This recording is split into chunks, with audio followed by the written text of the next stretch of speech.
Hello guys and welcome back to TNT Madness. Today we're going to be finding out the fastest way to mine out a hole in Minecraft.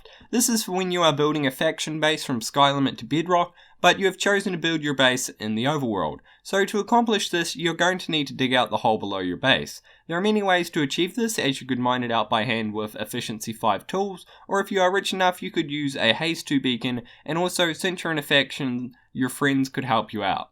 However, my personal favourite way, and what I think is the best way, is to use redstone to create controlled blast mining with TNT. So, to compare the two manual methods of mining, I have dug out a 22 by 22 area in a randomly generated world in the same spot for the most realistic testing. The first test consisted of using an Efficiency 5 diamond shovel for the dirt and gravel, and an Efficiency 5 diamond pickaxe for the stone and ores. For the second test, I used the same tools but with a Haze 2 beacon beside me.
So now onto blast mining, and I've got a very good way I think of testing it. So the thing with blast mining is it is very fast and efficient, but it is extremely expensive because you of course have to make all these dispensers, you have to get a little bit of redstone. The redstone isn't actually that bad and this isn't that big of a contraption, but it's really the TNT and dispensers that make it so expensive. So inside this machine I've got 64 TNT in each of the dispensers, so that means I have a total of 2,304 TNT in total, and hopefully I won't need to use it all. And on this wee thing here I am at Y55, or in this case Y57, and this goes all the way down to Bedrock.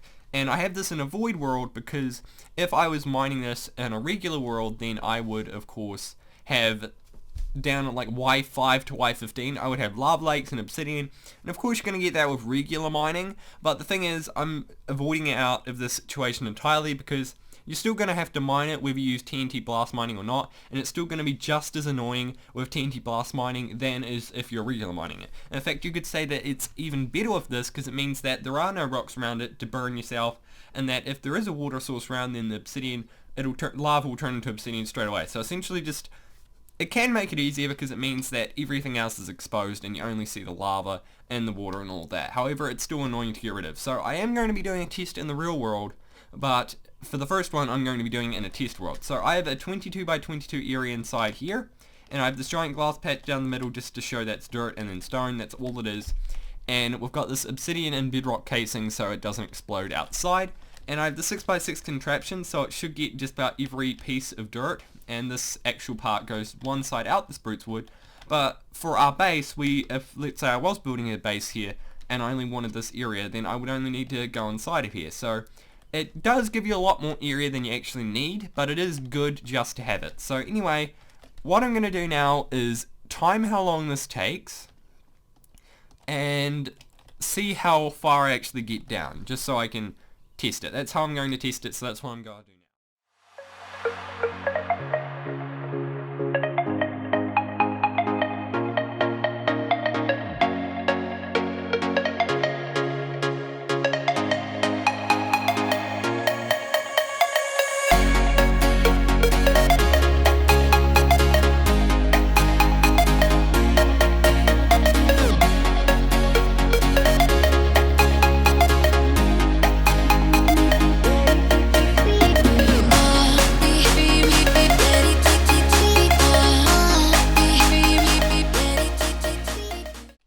So inside of here, we used a total of 50 TNT from each dispenser, so times that by 36, and I'll figure it out in a second.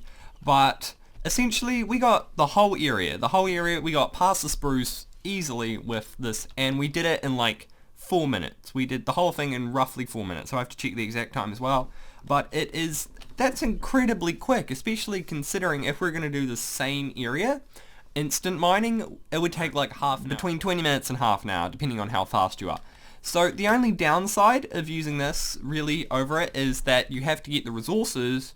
You have to get the resources being the TNT, which can be expensive, but of course if you're building a base and in factions, then it shouldn't be too hard to get the resources, and if you're in survival and you have a gun, if you have a mob farm, you can get enough gunpowder, but then of course you're going to have to manually shovel the sand, so it may be slightly harder, but it's still, if you're doing a big enough area, it's worth it, and in factions, I think it is 100% worth it.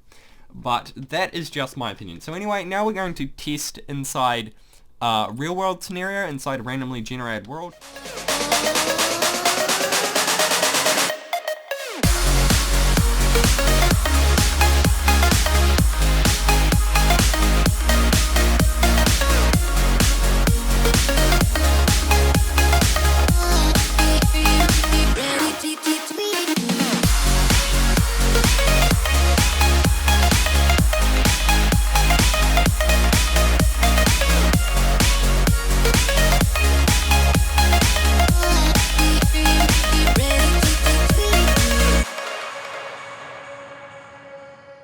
So we managed to use all 2,304 TNT using all of this, and one thing you might have noticed within that time lapse is 3 times, the first time I did wait quite a while, I removed the water, because of course there's no point doing it unless you remove the water. So a few things if you are mining in factions is 1, if you can do it with 2 people, 1 on the machine and 1 to just get rid of all the water, even though it's probably very unlikely.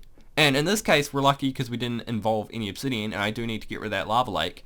But overall, this didn't take that long at all. It took less than 10 minutes, and also you could speed up the TNT to at least 2 times, to be honest. It's just I slowed it down to show this in action, so it's easy to see in a time lapse. But if you're doing this in real time, you could do this in like 5 minutes, and even with turning off and on the machine, if you do it really efficiently, it could be like 6 minutes. So that's like no time at all, and even though it will take 5 or so minutes to actually create this machine, it overall doesn't take that long to mine this giant hole, which goes from 70, which all the way up here, which is Y70, all the way down to bedrock. So that's 60 plus blocks. So each TNT is like just over 1 block, which is really impressive. So anyway, now let's get on to conclusion time.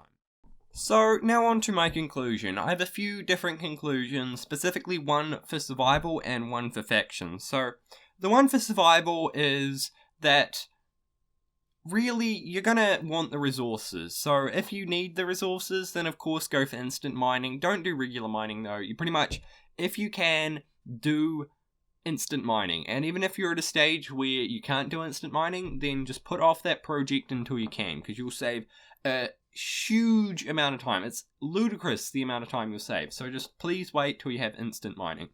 The other thing is that if you are at a stage where you can have a mob farm and you can get sand, it will take you quite a lot of time to actually get the amount of sand that you need, but you already have the gunpowder. But I still think it's sometimes worth it. You're really going to have to figure that out for yourself. But what I would recommend is at least trying it once, because that way you know if it's right for you or not. So if you can, try it once. So for factions, it is slightly different because you're pretty much always going to be rich. If you're not rich, then you're not playing the game right. Or at least you're going to be a lot richer than you would be in regular survival. And you're normally going to be in a faction where you have a team, unless you're like me where I normally go solo. So what I would recommend is that pretty much always use blast mining, because if you're in a huge faction, the big hole that you're going to be digging is going to be absolutely massive. So the amount of time that you're going to save is also going to be pretty ludicrous, and I'm sure you'll have enough money to get the TNT and build the actual contraption. So it's even better if you have 2 or more people, because that way if you have 2 or more people, then you can have one person at the top turning it on and off, and then one person actually in the pit trying to get rid of all the water and lava and all that.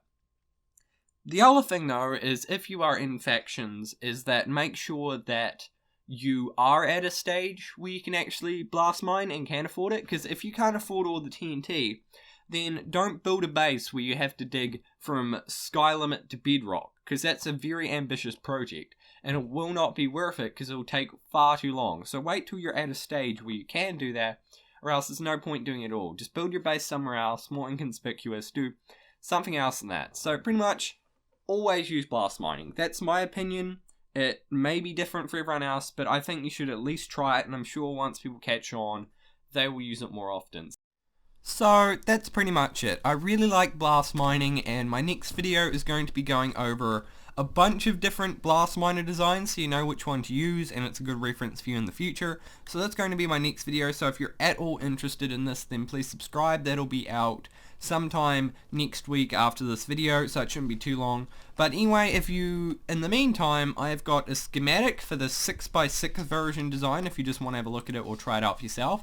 The 64 TNT in each dispenser, and there'll be a world download to this specific thing. If you don't like schematics or don't know how to use them, then you can go ahead and download this and then just go ahead and test it. This will be the world that'll be in there. There will be no spruce wood, but it will essentially be as simple as flicking a lever, just so if this is not enough proof for you, then you can test it for yourself or just play around with it for yourself.